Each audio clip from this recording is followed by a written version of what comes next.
आज दिनांक 21 मार्च 2025 रोजी राज्याचा अर्थसंकल्पीय पुरवणी मागण्यांसंदर्भात चर्चेत अक्कलकुवा अक्राणी विधानसभा मतदारसंघाचे आमदार आमशा पाडवी यांनी सहभाग घेतला होता। यावेळी त्यांनी दुपारी 4:52 विधानसभेत अक्कलकुवा धडगाव तालुक्यातील शासकीय आश्रमशाळेतील विद्यार्थ्यांना भेडसावत असलेल्या समस्या दूर करण्याची विनंती केली। तसेच नंदुरबार जिल्ह्यातील आरोग्य व्यवस्थेत रिक्त असलेल्या वैद्यकीय अधिकारी व कर्मचाऱ्यांची रिक्त पदे भरून आरोग्य सेवा सुरळीत करण्यासंदर्भात मागणी केली आहे। अशी मागणी त्यांनी राज्याचे मुख्यमंत्री देवेंद्र फडणवीस, उपमुख्यमंत्री एकनाथ शिंदे, उपमुख्यमंत्री व वित्तमंत्री अजित पवार यांच्याकडे केली आहे।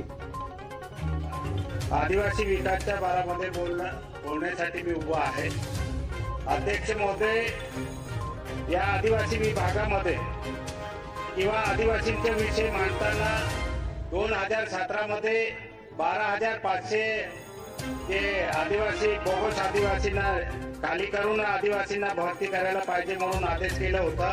ते आतापर्यंत ते आदिवासींची भरती केली नाही, म्हणून माझी शासनाला विनंती आहे ताबडतोब ते रिक्त जागावर आदिवासींची भरती करायला पाहिजे।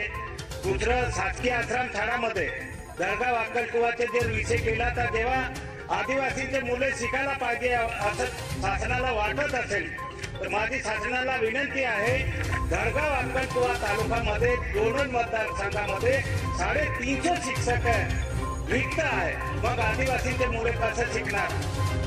म्हणून माझी शासनाला विनंती, आदिवासी मंत्री सुद्धा इथे बसला आहे, नाही तर त्या रिक्त जागावर तात्पुरता कोणी दिलं गेलं नाही तर भरती केली। जेव्हा पेशा क्षेत्रामधून आदिवासी विकास खातं त्या पेशा क्षेत्रामध्ये भरती करायला पाहिजे होतं, पेशा क्षेत्रामधून एकही शिक्षक भरला गेला नाही।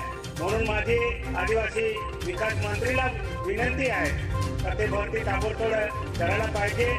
मुख्यमंत्री साहेब आहे, अजितदादा पवार साहेब आहे, यांनाही विनंती आहे। आदिवासींचं जो बजेट आहे, आता आदिवासींचं बजेट स्थापनावर खर्च केला जात आहे असं तर माझी हात जोडून विनंती आहे, आदिवासींवर अन्याय नाही होऊ द्यायचं। माझी सरकारला हात जोडून विनंती आहे का आमच्यावर ते खर्च व्हायला पाहिजे। दुसरं, आरोग्याचा विषय, आमच्या नंदुरबार जिल्ह्यामध्ये कुपोषणचा मोठा प्रश्न आहे आणि म्हणून कुपोषण मिटायला पाहिजे, म्हणून आदिवासी विकास आणि आरोग्याचा विषय आहे।